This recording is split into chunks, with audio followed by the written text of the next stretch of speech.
This is an 8-course Cittern. I'm going to stagger the strings down the length here. Put 4 tuning pegs on each side.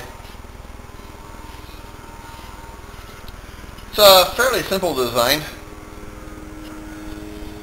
I think I might be able to have it finished in a few weeks, maybe a couple of months at the most, depending on how much I work on it.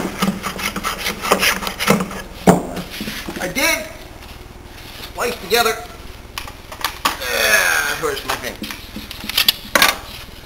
2 colors, red oak and poplar for the back plate. This is going to look pretty nice once it's varnished. A lot of work left to do. A lot of work. We're getting a little fancy with this one. Decided since the Cittern uses a rose, we're going to cut one into the baseboard here. We roughed it out with a jigsaw, and then I'll finish it off with some files and then take the tape off and then do some adjustments afterward once it's reasonably smooth. It's not fancy, but it's not going to look too bad, I hope. So, got a bracing bar in there. Put some lining around the edges, and then I glued some plywood. You'll notice I cut some grooves in the plywood so it'll bend easier. And then it's about an 1/8 inch plywood there. It's not exactly what I wanted to use, but it'll work. That's the important thing. It won't be too bad. The glue says it should be at least 50 degrees when I use it. Currently it's about 55 to 60 at the most. So I'm sitting out in the sun, turning it this way and that, holding it tightly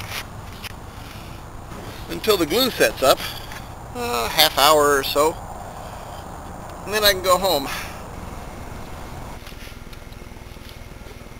Okay, well, I finished the fingerboard, got it stained, got the frets on. I believe this is called 6th comma mean or something like that.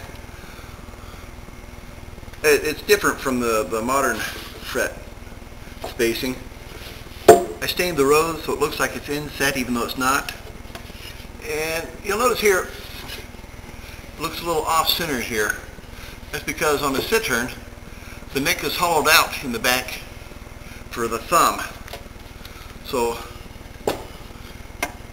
when the fretboard goes on it, it fills it in. It looks going to look about like that. So, making good progress. Okay, little glue. Here we go.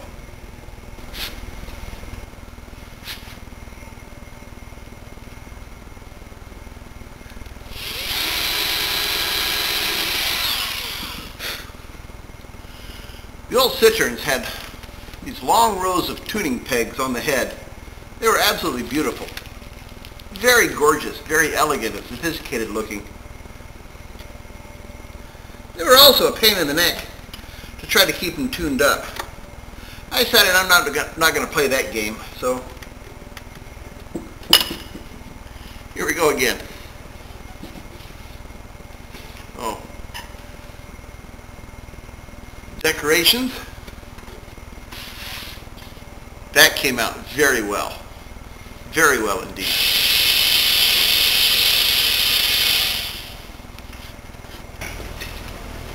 Okay, last part.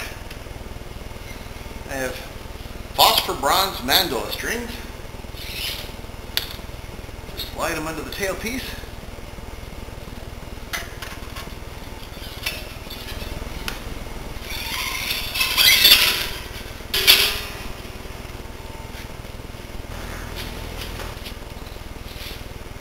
Okay. Well, there it is. Got the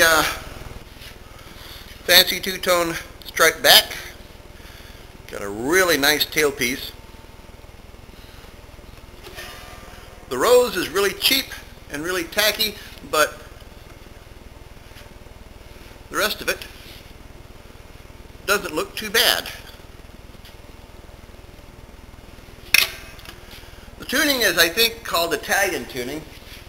It's the third course has the bass note, and then it goes up in thirds, and then a second,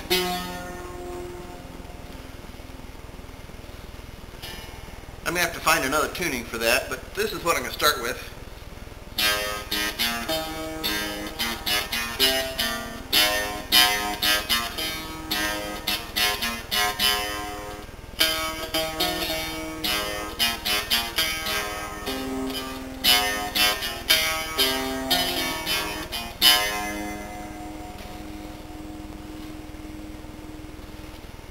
Do some refinements. I'll probably replace the bridge again, see if I can find a better configuration, but overall it's pretty well done.